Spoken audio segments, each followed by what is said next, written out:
Astagfirullahaladzim, astagfirullahaladzim, astagfirullahaladzim. Alladzi la ilaha illa huwal hayyul qayyum wa atubu ilaih. Min al-qulub ma yuqaddisu wa ma'munu ila hadratir Rasul sallallahu alaihi wasallam. Ala manabihi ulama'una wa ashabihi wa salihun ala manabihi sayyidina Syekh Masyaallah. نوينا بقراءة هذا الكتاب على ما نوى به الإمام حجة الإسلام أبو حامد محمد الغزالي وعلى ما نوى به الإمام الشيخ محمد نووي البنتاني الجاوي وعلى ما نوى به مشايخنا وعلماؤنا الصالحون وأسلافنا الصالحون ببركتهم وبسر الفاتحة. أعوذ بالله من الشيطان الرجيم. بسم الله الرحمن الرحيم. الحمد لله رب العالمين الرحمن الرحيم مالك يوم الدين إياك نعبد وإياك نستعين اهدنا الصراط المستقيم صراط الذين أنعمت عليهم غير المغضوب عليهم ولا الضالين آمين. السلام عليكم ورحمة الله وبركاته. بسم الله الرحمن الرحيم. الحمد لله رب العالمين وصلى الله تعالى على سيدنا وحبيبنا وشفيعنا ومولانا محمد وعلى آله وأصحابه وبارك وسلم أجمعين. رب اشرح لي صدري ويسر لي أمري واحلل عقدة من لساني يفقه قولي. قالوا سبحانك لا علم لنا إلا ما علمتنا إنك أنت العليم الحكيم. أما بعد. Jamaah kaum muslimin dan muslimat, bapak dan ibu yang dimuliakan Allah, di kesempatan yang berbahagia ini marilah kita memulai pengajian kita sebagaimana biasanya dengan memanjatkan puji syukur kehadirat Allah Subhanahu wa taala karena kita masih ditempatkan di sebuah kegiatan yang baik, sebuah peribadatan. Setelah kita melaksanakan salat maghrib berjamaah, kita lanjutkan kembali dengan rutinan kita setiap hari Senin malam Selasa untuk sama-sama kita mengingat kembali nasihat-nasihat dari para ulama yang kita ambil dari kitab Bidayatul Hidayah karya Imam Al-Ghazali, yang mana kitab Bidayatul Hidayah Imam Al-Ghazali ini merupakan sebuah formulasi, sebuah komposisi atau sebuah komponen, sebuah perangkat yang disiapkan oleh beliau untuk membantu kita mencapai kesempurnaan ibadah. Makanya dari apa yang kita dapati nasihat Imam Al-Ghazali di dalam kitab ini, maka kita jadikan itu sebagai bahan kita untuk evaluasi, perbaikan, peningkatan amal. Maka penekanan dari nasihat Imam Al-Ghazali ini harusnya diterapkan oleh diri kita pribadi dulu sebelum kita mengajarkannya kepada orang lain. Kitab Bidayatul Hidayah ini merupakan sebuah apa yang dipersiapkan oleh Imam Al-Ghazali untuk kita dapat mencapai kesempurnaan ibadah kepada Allah Subhanahu wa taala. Terakhir yang sudah kita bahas masalah al-mira' wal jidal, masalah diskusi dan debat, berdebat kusir. Berdebat kusir lebih baik dihindari, terkecuali jika ada sangkut pautnya dengan masalah yang wajib atau ada sangkut pautnya dengan hak perorangan, hak Bani Adam, hak adami, maka mau tidak mau itu harus dilakukan. Berdebat di sini juga bukan hanya semata-mata duduk atau mempersiapkan sebuah tempat khusus untuk berdebat, tidak. Lebih sederhananya lagi, maksud dari berdebat di sini adalah ketujuh menyalahkan orang, ketujuh menyalahkan orang lain. Itu juga termasuk debat. Maka agar terhindar dari debat, Barangkali memang ada di hadapan mata kita sesuatu yang salah, kemudian ingin kita salahkan orang itu, caranya pun harus bijak. Imam Al-Ghazali mengarahkan kita pada sebuah cara, yaitu memberikan nasihat. Dan memberi nasihat itu ada karakteristiknya sendiri. Tidak sembarang memberi nasihat, tidak di hadapan orang banyak, tetapi harus empat mata, face to face, agar lebih terjaga. Karena kalau kita menyalahkan orang di hadapan orang banyak, maka yang terjadi bukan kebaikan. Orang akan menjadi malu dan tentu akan menghasilkan keburukan yang lebih parah lagi. Boleh jadi orang yang memang salah itu, tapi dengan cara penyampaian yang tidak baik, kemudian dia lari dari agama karena sebab kitanya yang salah dalam menyampaikan kebenaran. Benar bukan berarti lantas semuanya harus disampaikan, tidak. Harus kita bijak bagaimana cara menyampaikannya. Ada keluarga barangkali yang belum pakai jilbab, ya caranya jangan langsung ditegur di hadapan. Barangkali dia tidak bisa ditegur di hadapan secara langsung, tapi perlahan-lahan. Atau kalau mau juga menggunakan lisan orang lain, pinjam lisan orang lain. Banyak beberapa jamaah, murid-murid juga ada yang meminta tolong ke saya untuk menyampaikan kalau orang tuanya itu tidak sholat, mohon disampaikan. Itu juga cara bijak. Barangkali dengan meminjam lisan lidah orang lain, itu menjadikan orang yang salah perilakunya berubah menjadi baik. Kita sebagai anak ya tentu tidak bisa menyampaikan, Pak, Bapak salah. Oh, kamu siapa? Terkadang kan begitu.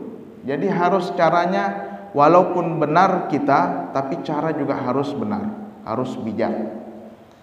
Ada orang membentak orang tuanya, dibentaknya orang tuanya. Kita sudah melihat, saya sendiri itu pribadi saya melihat itu, pribadi pengalaman saya lihat ini orang ini selalu bentak, bisa membentak orang tuanya. Orang tuanya sudah tua, dibentaknya orang tuanya. Saya tanya, tentu ini bukan orang jauh, orang dekat. Saya tanya, sudah pernahkah diperingati? Sudah pernah. Bagaimana cara memperingatinya? Langsung di hadapan. Oh, salah. Jangan begitu. Barangkali dia tidak bisa. Oke, saya masuk lewat belakang. Istilahnya lewat dapur. Pelan-pelan dibilanginya itu dipusut-pusut dulu kalau bahasa kita. Jangan langsung menempeleng. Dipusut-pusut dulu, dipusut-pusut. Ya, dibilangi, walaupun juga hasilnya sudah kita upayakan dengan cara yang baik, tetap juga tidak bisa. Oh ya sudah, padahal ngomongnya empat mata, tidak bisa, tidak langsung kita ngomong bahwa kamu salah, tidak, pelan-pelan. Tidak ada yang tahu cara bagaimana saya menyampaikan bahwa dia itu salah. Bulan puasa dibanguni sahur, marah-marah terus, mamanya pula dimarahi. Oke, saya bilang pelan-pelan saya, tapi cara saya tidak ngomong ke orang. Saya cukup langsung ke dia, tapi dengan cara dipusut dulu, dipusut-pusut. Tapi ya, namanya kita sudah berupaya baik, hasilnya ya hidayahnya tergantung dari Allah lagi. Bukan berarti juga kemudian cara saya sudah baik kok gagal juga. Hidayah di tangan siapa? Bukan di tangan bupati, bukan di tangan kita, di tangan Allah semua. Nabi sendiri saja tidak bisa memberi hidayah. Pelan-pelan, itu namanya memberikan nasihat. Kita masuk pada yang kelima, dosa lidah, dosa mulut. Yang kelima adalah al-khamisu tazkiyatun nafsi, memuji diri sendiri. Memuji diri sendiri itu merupakan dosanya hati. Dosanya hati atau rusaknya hati. Faqad qala Allah Ta'ala, Allah sungguh telah berfirman, fala tuzakku anfusakum, jangan kamu puji-puji dirimu. Huwa a'lamu bimanittaqa, dia Allah lebih mengetahui siapa yang lebih bertakwa. Jangan memuji-muji diri sendiri. Tapi tentu memuji diri sendiri ini Ada masanya kita boleh, ada masanya tidak boleh. Karena di dalam surah Ad-Duha ada ayat yang menyebutkan wa amma bi ni'mati rabbika fahadits. Nikmat Tuhanmu itu, kata Tuhan, ceritakan. Ceritakan ini bentuk katanya perintah, berarti diperintah kita menceritakan nikmat yang Tuhan berikan ke kita. Bahkan di dalam tafsir Al-Jalalain disebut itu untuk Nabi. Nikmat yang Allah berikan kepadamu wahai Muhammad, ceritakan. Tapi ditafsirkan lagi, dirincikan lagi makna ungkapan tafsir Jalalain oleh Imam Ahmad As-Sawi. Ini tidak terbatas hanya kepada Nabi saja, tapi kepada kita yang bukan Nabi ini menjadi pelajaran juga, bahwa kalau ada nikmat yang Allah berikan itu jangan dipendam, ceritakan. Nah, tinggal sekarang adalah, jadi kalau kita menceritakan kebaikan diri kita ada dua. Bisa jadi itu karena pamer, boleh jadi juga itu tahadduts bin ni'mah, menceritakan nikmat. Yang pamer itu terlarang. Kemudian yang kedua itu yang terpuji. Siapa yang bisa menentukan terpuji atau tidaknya itu? Memuji diri sendiri. Siapa yang bisa menilai itu terpuji atau tercela? Diri kita masing-masing. Jadi kita kalau menceritakan nikmat yang Allah berikan ke kita, lihat dulu apa niat saya menceritakan ini. Kalau saya menceritakan ini karena sebagai bentuk tahadduts bin ni'mah, menceritakan nikmat Allah, maka kita dapat pahala.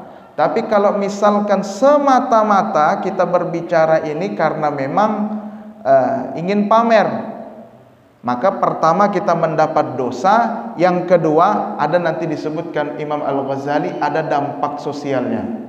Ada dampak sosialnya itu. Jadi sebagai bentuk akibat atau hasil siksa ya yang Allah berikan kepada orang yang niatnya salah. Satu. Yang kedua, itu juga berarti dapat kita simpulkan, karena memuji diri sendiri itu tidak selamanya jelek, berarti kita tidak bisa juga memvonis orang yang memuji dirinya, wah ini pasti riya. Oh jangan, ini masalah hati. Yang tahu dia terpuji atau tercela yang dari apa yang dia sampaikan hanya dia dengan Allah. Artinya kita tidak boleh langsung memvonis orang bahwa dia ini sudah menceritakan dirinya sendiri, ini pamer berarti ini. Belum tentu. Nah, itu masalah pribadi saja, masalah dia pribadi. Kalau misalkan kita yang mendengar, ya tetap berbaik sangka, barangkali dia menceritakan dirinya ini sebagai bentuk tahadduts bin ni'mah, menceritakan nikmat Allah. Wa qila li ba'dil hukama, sebagian orang bertanya kepada ahli hikmah. Ahli hikmah yang dimaksud adalah dokter hati, atibbaul qulub. Para ulama, orang-orang saleh yang memiliki kebersihan hati. Dia ditanya, Mas-sidqul qabih, kejujuran apa yang paling buruk? Kejujuran tapi buruk, paling buruk. Apa dia? Qala thana'ul mar'i ala nafsihi. Dijawab, kejujuran yang paling buruk adalah di saat orang memuji dirinya sendiri. Fa iyyaka, maka hati-hati kamu, anta ta'awwada dzalik, kamu membiasakan diri untuk memuji dirimu, memuji dirimu. Wa'lam, dan ketahuilah, anna dzalika yunqisu min qadarika 'indan nas. Ini yang saya sampaikan tadi, ada dampak sosialnya, bahwa memuji diri sendiri yang tercela itu dapat mengurangi martabatmu di hadapan Allah. Ya kadang kan ada orang, tapi tidak bisa juga kita tidak bisa juga kita menghukumi orang. Oh ini panjang-panjang titelnya ditulis sepanjang-panjangnya. Oh berarti ini pamer ini. Belum tentu, barangkali itu bentuk tahadduts bin ni'mah. Jadi tidak bisa juga, malah kita yang kotor hati kita karena berburuk sangka sama orang. Bisa jadi juga dia tahadduts bin ni'mah, walaupun juga bisa jadi dia sedang pamer. Boleh jadi dua hal. Tapi kita sebagai orang Islam diperintahkan untuk berbaik sangka dengan orang lain.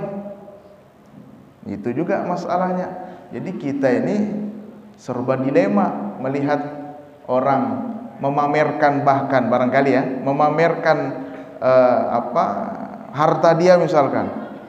Itu juga ada bagian tahadduts bin nikmah juga. Tapi di satu sisi bisa juga pamer. Jadi bagaimana? Pertama, jangan dulu kita berburu sangka barangkali dia tahadduts bin nikmah.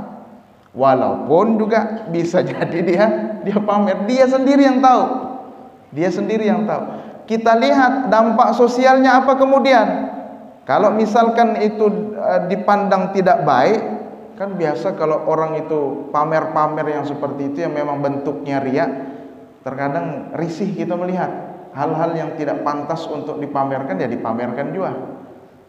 Jadi ada dampak sosialnya, memang sudah dibentuk oleh Allah. Hati-hati kita ini tidak suka dengan orang pamer.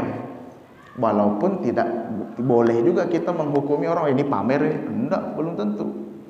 Apalagi sekarang mau tidak mau, sekarang harus difoto, ya kan? Semua bentuk kegiatan harus difoto. Setelah misalkan dinas ini melakukan sumbangan ke panti asuhan, harus difoto. Karena kalau enggak ini jadi pertanggungjawaban.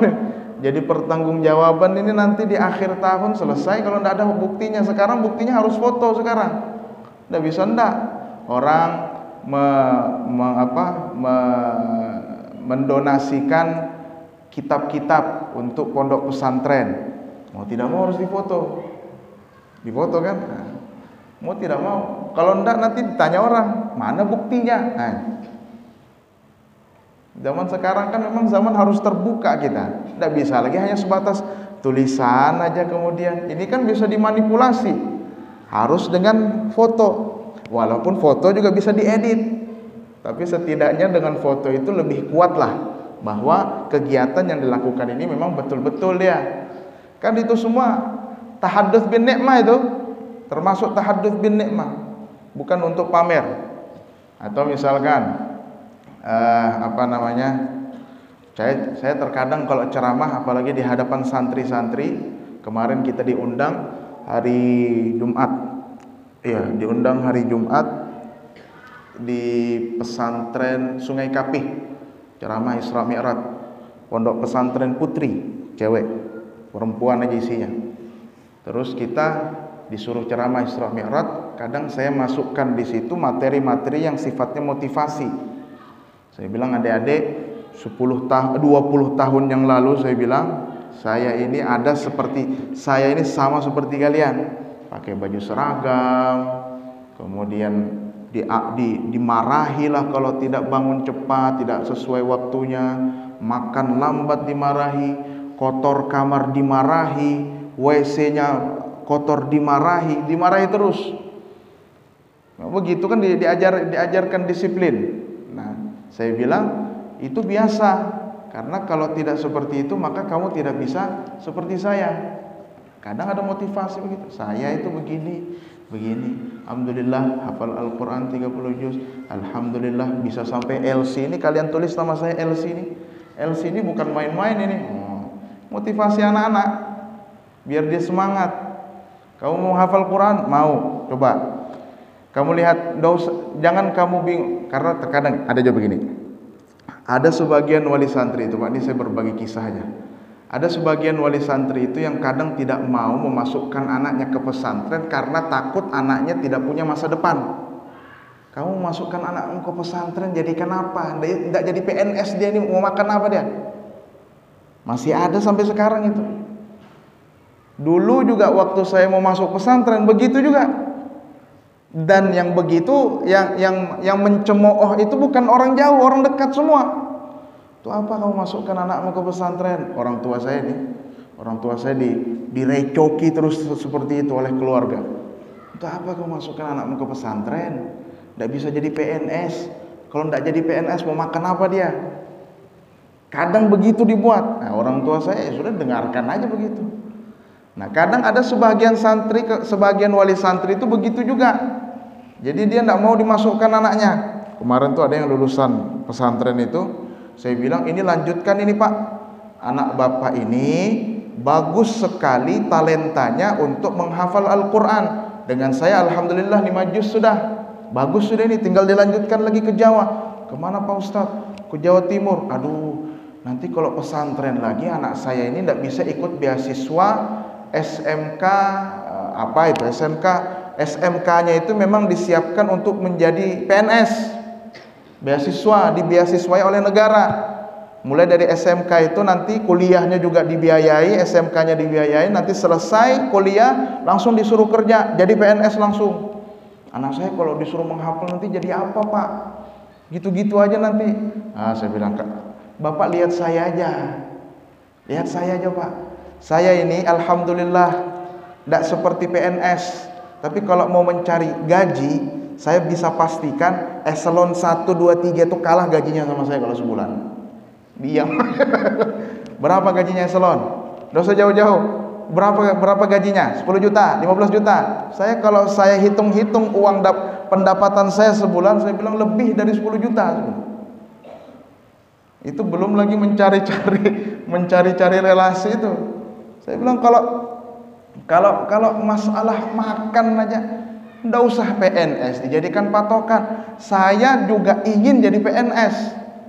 Bagus aja jadi PNS, tapi pola pikir yang menggantungkan dirinya pada PNS sehingga menganggap yang lain itu tidak baik, ya tentulah kita semua sepakat itu cara yang salah, tidak mungkin. Jadi kadang saya motivasi, Bapak lihat saja saya ini alhamdulillah Pak, tuh motor tuh saya tunjuk lagi motor saya yang NMAX gitu, itu saya beli 31 juta cash, saya bilang, tidak pakai nyicil, saya tidak ada kerja padahal, bukan PNS. Tidak pakai nyicil saya beli itu Pak. Wah, semangat. Semangat. Bapak ini beli mobil aja paling nyicil saya bilang. Anda ini aja beli mobil nyicil. Saya beli motor itu tidak ada kerja, tidak ada, bukan PNS saya. Tidak ada tanggungan apapun. Tapi alhamdulillah saya bisa beli cash. Ibu saya haji, alhamdulillah. Itu kan termasuk memuji diri sebetulnya. Ibu saya alhamdulillah bisa saya hajikan, ibu saya bisa saya umrohkan, ibu mertua saya bisa saya umrohkan. Itu kan memuji diri sendiri sebetulnya. Tapi sekali lagi bahwa memuji diri sendiri tidak selamanya itu buruk. Kalau diniatkan untuk tahadduts bin ni'mah, maka itu menjadi terpuji. Kalau diniatkan untuk pamer, ya tentu kita sepakat itu tidak baik. Dan kelihatan nanti kalau misalkan diniatkan itu untuk pamer, ada dampak sosial, dampak negatif dari sosial itu. Pasti orang tidak suka, banyak orang tidak suka.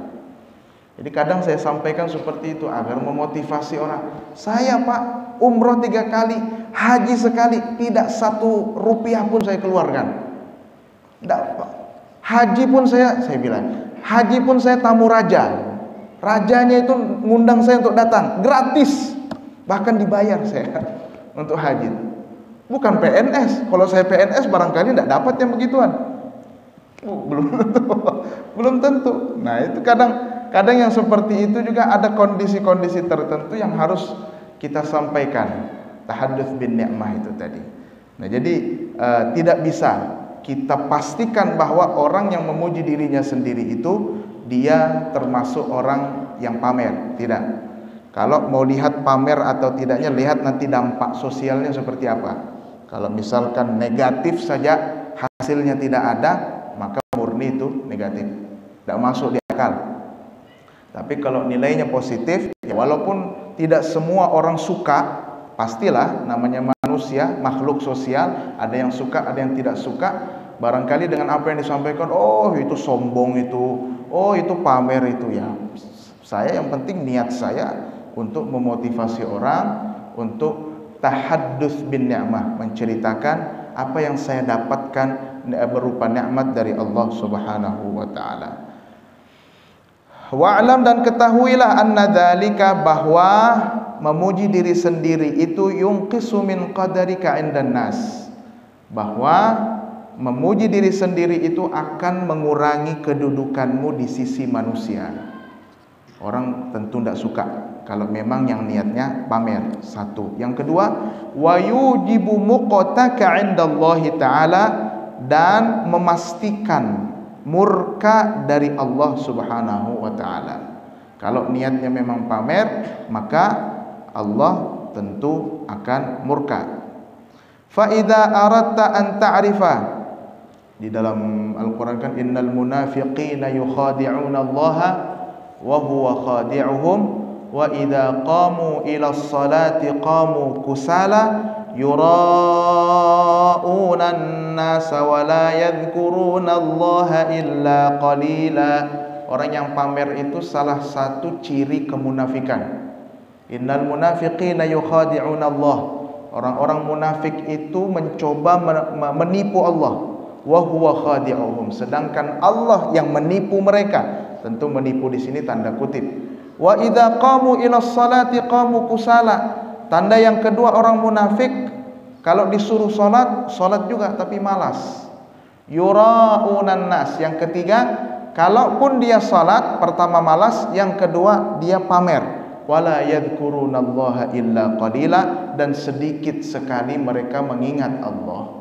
Itu tanda orang munafik. Mudzabdzabina baina dzalika la ilaha ula wa la ilaha ula wa may yudlilillahu falan tajida lahu sabila. Barang siapa yang Allah sesatkan, maka kamu tidak akan mendapatkan jalan untuk mereka agar mendapat hidayah.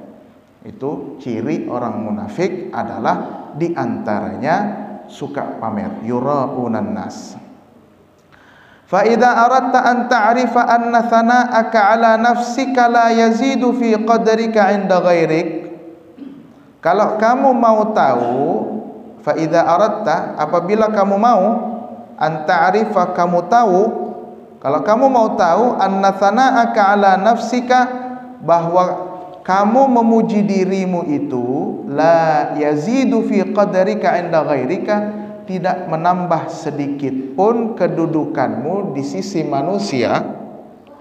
Kalau kamu mau tahu bahwa pamermu itu tidak berpengaruh apa-apa, maka fanzur ila aqranika, maka lihatlah kawanmu. Idza athnau ala anfusihim, apabila mereka memuji diri mereka sendiri, bil fadli wal jahi wal mal, dengan prestasi tertentu, dengan pangkat tertentu, dengan harta tertentu. Kaifa yastankiruhu qalbuka alaihim, bagaimana respon hatimu yang ingkar terhadap mereka. Wa yastathqiluhu tab'uka, dan tabiatmu menganggap apa yang disampaikannya itu berat. Ada orang pamer di hadapan kita, lantas kita lihat, kok orang ini risih jadinya, berat rasanya. Nah begitu pula, wa kaifa tadummuhum alaihi, bagaimana hati itu mencela perbuatannya. Idza faraqtahum, mencela perbuatannya apabila kamu sudah tidak berada di hadapannya. Fa'lam, maka ketahuilah, annahum, bahwa teman-temanmu itu juga aidon, sama seperti kamu. Kalau kamu tidak suka melihat ada orang pamer, rasanya berat, risih melihatnya, terus kalau kamu sudah tidak ada di hadapannya, pergi pulang, ketemu dengan teman yang lain, pasti dibicarakan, digibah lagi orang ini. Maka ketahuilah bahwa temanmu pun sama akan melakukan itu kalau kamu berlaku pamer. Fi hali tazkiyatika nafsaka yadhummunaka fi qulubihim, mereka akan mencelamu di dalam hatinya, najizan wa sayadharuna bi alsinatihim idza faraqtahum, mereka di dalam hati pasti mencela, nanti kalau sudah berpisah dengan kamu, pasti kamu jadi bahan gibah. Ini menjadi penyakit juga, ini penyakit sesama makhluk juga, bahwa ya sebetulnya yang rugi adalah dia sendiri, tapi kalau misal kita yang mendengar orang pamer lantas kita juga berlaku gibah, maka jadinya majelis lain itu majelis gibah jadinya. Nah, makanya ini juga yang menjadi penghalang kita untuk sampai pada kesempurnaan ibadah. Ini juga yang dapat mengotori hati kita. Makanya tidak bisa dinilai dari tampilannya, tidak bisa dinilai dari zahirnya saja, tapi yang tahu bahwa dia ini sedang melakukan perbuatan terpuji atau tercela adalah dirinya sendiri. Nabi sendiri kadang ngomong begini, ana wala fakhr. Ada itu, sayyid waladi adam wala fakhr. Aku ini, kata Nabi, adalah pemimpin anak cucu Adam dan tidak ada rasa sombong. Itu kalimatnya Nabi. Ana sayyidu waladi Adam wala fakhr. Aku adalah pemimpin anak cucu Adam, pimpinannya yang paling tinggi dan tidak ada rasa sombong di dalam hatiku. Nabi juga mengajarkan. Apakah itu Nabi sedang memuji dirinya sendiri? Tidak. Nabi tidak sedang memuji dirinya sendiri. Bahkan Nabi sendiri kalau mau dibahas tentang ketawaduannya, Nabi itu selalu orangnya tunduk, tidak banyak berbicara. Pada saat ada sahabat yang bertanya, "Ya Rasulullah, bagaimana cara kami bersalawat kepadamu?" Kata Nabi, "Kalau kamu mau bersalawat kepada saya, ucapkan Allahumma salli ala Muhammad." Tidak ada sayyidinanya. Kenapa tidak ada sayyidinanya? Itu rendah hatinya Rasulullah. Walaupun kalau kita mau tambahi sayyidina, ya tidak apa-apa, bahkan lebih bagus. Seperti di dalam sholat, kadang juga ada orang tanya, Ustaz, bagaimana kalau kita itu bersalawat di dalam sholat pakai sayyidina, apakah boleh? Yang dibahas di dalam kitab-kitab fikih itu hanya bukan masalah boleh tidaknya. Kalau boleh tidaknya tetap boleh, boleh saja kita pakai sayyidina. Cuma yang mana yang lebih utama? Pakai sayyidina kah atau tidak pakai? Asyhadu an la ilaha illallah wa asyhadu anna Muhammadar Rasulullah. Allahumma salli ala Muhammad kah atau Allahumma salli ala sayyidina Muhammad? Ada dua perbedaan pendapat. Yang satu mengatakan bahwa lebih bagus kita pakai sayyidina. Kenapa? Karena adab lebih tinggi dari hukum. Adab lebih tinggi dari hukum. Sopan santun, tata krama lebih mulia lagi daripada kita hukum, hanya mengamalkan hukum saja. Toh semua sepakat boleh, cuma yang dipertentangkan yang mana yang lebih utama. Nah, yang satu lagi mengatakan bahwa lebih bagus tidak pakai sayyidina. Kenapa? Karena yang diajarkan Nabi itu disebut ittiba, mengikuti secara langsung tanpa ada yang ditambahi, tanpa ada yang dikurangi, itu lebih baik daripada menambah-nambah. Artinya ada dua pendapat di situ. Ada yang pakai Allahumma salli ala Muhammad. Kenapa pakai Allahumma salli ala Muhammad? Saya tidak enak kalau pakai sayyidina karena Nabi menambah. Karena Nabi hanya mengajarkan tidak ada sayyidinanya. Kalau kita pakai Allahumma salli ala sayyidina Muhammad juga tidak salah, karena adab jauh lebih tinggi, lebih luhur, lebih mulia daripada hukum. Nah, itu juga termasuk di antara cara Nabi mengajarkan kepada kita betapa Nabi itu adalah sosok yang sangat rendah diri. Kita, kenapa Nabi tidak pakai sayyidina? Karena Nabi tidak mau memuji-muji dirinya. Jamaah yang dimuliakan Allah Subhanahu wa taala, as-sadisu yang keenam. As-sadisu yang keenam, dosa lidah yang keenam, al-la'nu, melaknat. Wah, panjang ini kalau masalah laknat ini. Fa iyyaka an tal'ana syai'an. Jangan sama sekali kamu melaknat apapun. Mimma khalaqallahu ta'ala, dari apa yang sudah diciptakan Allah Ta'ala. Min hayawanin, baik dari hewan, binatang. Hewan kalau bahasa Arab itu, Pak, hewan itu beda hewan bahasa Indonesia. Hewan orang Arab itu baik binatang, baik manusia sama, hewan namanya. Itu bahasa Arab. Kalau kita orang Indonesia ngomong hewan, oh itu berarti mencaci maki itu. Masuk pasal mencaci maki orang. Kalau hewan bahasa Arab itu bukan hanya binatang, tapi kita juga manusia disebut hewan. Cuma yang membedakan kita dengan binatang, kalau manusia disebut hayawanun natiq, hewan yang bisa berakal, yang punya akal. Hayawanun natiq, hewan yang berakal. Jadi di sini dimaknai min hayawanin, baik dia dari kalangan hewan, ya manusia dengan binatang, au ta'amin, atau makanan. Tidak boleh melaknat makanan. Kenapa melaknat makanan lah? Tidak enak, tidak. Kalau ngomong tidak enak ya memang bukan melaknat namanya. Au insanin bi'ainihi, atau orang secara personal. Ada orang kita tidak suka, mudahan ikam dilaknat Tuhan. Jangan.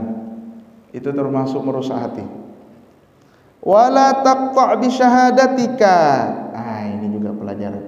Wala taqta' bi syahadatika ala ahadin min ahli al-qiblati bi syirkin au kufrin au nifaq. Ini pelajaran kita dan masih sangat kontekstual sekali kalau dengan zaman sekarang. Jangan kamu memastikan persaksianmu untuk orang Islam yang masih satu kiblat dengan tuduhan syirik, kufur atau munafik. Tidak boleh. Selagi dia Islam, maka tidak boleh kita sebut dia munafik. Selagi dia Islam, maka tidak boleh kita sebut musyrik. Selagi dia Islam, maka tidak boleh kita sebut dia kafir. Sekarang berapa banyak sudah berhambur bahasa munafik, bahasa musyrik, bahasa kafir. Itu merusak hati kita. Lidah kita itu kotor nyebut orang, padahal perbedaannya apa? Perbedaannya hanya masalah politik. Yang satu ini coblosnya nomor 1, yang satu ini coblosnya nomor 2. Udah. Tapi maka isunya ini digoreng sedemikian rupa. PKI lah, anti Islam lah, apalagi penistaan agama lah, macam-macam, munafik lah, kafir lah orang disebut, syirik lah disebut. Saya pernah berbicara sama orang Wahabi, Salafi, dia bilang pelaku tahlilan itu kafir. Wah, saya bilang tahlilan itu la ilaha illallah, isinya kok disebut kafir orang? Ada itu. Sekarang saya sudah diblokir. Tidak lagi sudah berbicara sama dia. Coba, mudah, berhambur sekarang bahasa kafir, bahasa munafik, bahasa syirik. Berhambur luar biasa. Jangankan di zaman kita ini, sampai pembunuhan hanya karena masalah politik saja sudah terjadi di zamannya Husain bin Ali bin Abi Thalib, yang terpenggal kepalanya pada tahun 11 Hijriah. Apa sebabnya? Karena sebab Sayyidina Husain tidak mau membaiat Yazid bin Muawiyah untuk menjadi khalifah di saat itu. Orang tidak terima, dipaksa-paksa. Semua tokoh Islam, pembesar-pembesar mayoritas itu membaiat Yazid. Membaiat itu kalau bahasa kita sekarang melantik, melantikan. Jadi dilantik semua siap melantik, kecuali hanya beberapa saja, di antaranya Husain bin Ali bin Abi Thalib. Tidak mau dia. Lantas apa? Lantas dia dipanggil ke Irak. Dipanggil oleh orang-orang yang mengaku mengikuti dia, orang-orang yang mengaku pecinta dia.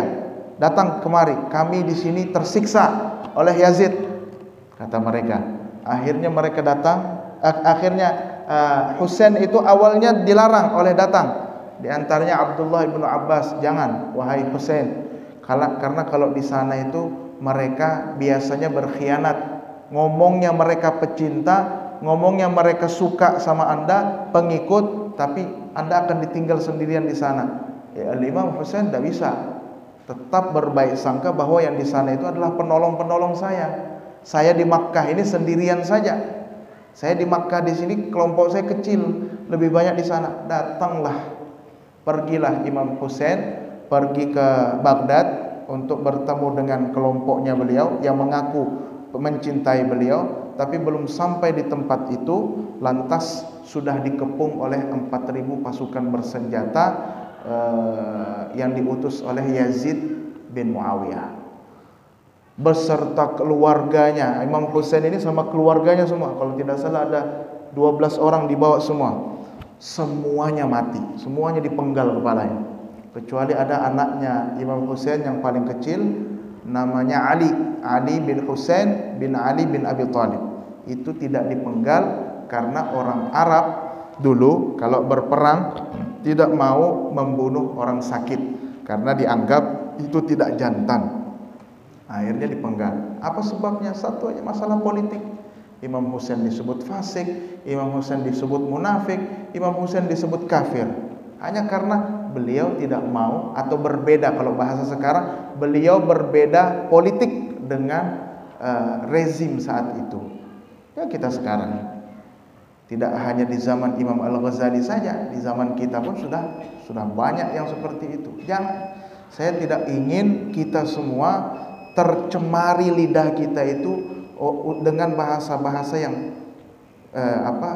yang tidak baik, yang kotor. Ini bahasa lebih kotor daripada kita menyebut orang lain dengan kata-kata binatang. Kenapa? Karena Nabi pernah mengatakan begini. Karena Nabi pernah mengatakan seperti ini, ma syahida rajulun ala rajulin bil kufri illa ba'a bihi ahaduhuma in kana kafiran fahuwa kama qala wa illam yakun kafiran faqad kafara bi takfirihi iyah. Tidaklah seseorang itu bersaksi untuk orang yang lain dengan label kufur. Kita menyebut orang kafir, kamu kafir, terkecuali ucapan itu kembali kepada salah satunya. Sebut orang munafik, bisa jadi kembali pada salah satunya. Apabila benar orang yang disebut kafir itu adalah kafir, maka sesuai dengan apa yang diucapkan. Tapi kalau tidak, ternyata kafirnya hanya kafir politik. Kan ada kafir politik, perang bukan perang Islam, ngomongnya aja perang Wahabi Syiah, padahal bukan, itu hanya perang politik yang dibungkus dengan agama. Kalau memang tidak benar yang disebut kafir itu adalah orang kafir, maka ucapan kita kembali kepada diri kita sendiri. Kafir kita. Makanya saya sampaikan lebih kotor lagi daripada menyebut nama-nama binatang. Ini ungkapan syirik, ungkapan munafik, ungkapan kafir, ini kalimat yang sangat berbahaya, mengotori hati, mengotori lisan. Makanya lebih baik tidak usah ikutlah kalau begitu, daripada caci maki aja. Silahkan mau ikut politik, tidak ada masalah, tidak dilarang di sana. Di zaman dulu juga sudah ada politik, walaupun juga tidak dalam bentuk partai-partai, tapi sudah ada di situ, sudah sangat terlihat. Ada kelompok Khawarij, ada kelompok apa, ada kelompok sahabat ini, ada kelompok sahabat ini, ada. Walaupun tidak ada nama partai A, partai B, partai C, tidak ada. Tapi yang jelas dulu orang berpolitik itu tidak sama seperti sekarang. Dulu saja sudah seperti itu modelnya. Nah, kita sekarang ini kan tentu harus lebih menjaga diri kita. Jangan sampai hanya karena kecuali kalau misalkan memang dia menyembah selain Allah, misalkan yang betul-betul kita lihat dia sujud, misalkan sujudnya sujud ke patung Nabi Isa, misalkan patung Yesus, patung yang dianggap sebagai Nabi Isa, bisa jadi itu boleh kita sebut dia kafir. Kalau sudah yakin maka iya, kalau belum janganlah dulu. Baru masuk gereja saja disebut kafir, belum tentu. Sayyidina Umar bin Al-Khattab saja pernah masuk gereja, terus kita mau sebut Sayyidina Umar kafir? Nah, jangan. Jadi jangan kotori diri kita dengan hal-hal semacam itu. Jamaah sekalian yang dimuliakan Allah Subhanahu wa taala, insyaallah kita akan lanjutkan pembahasan tentang melaknat ini pada pertemuan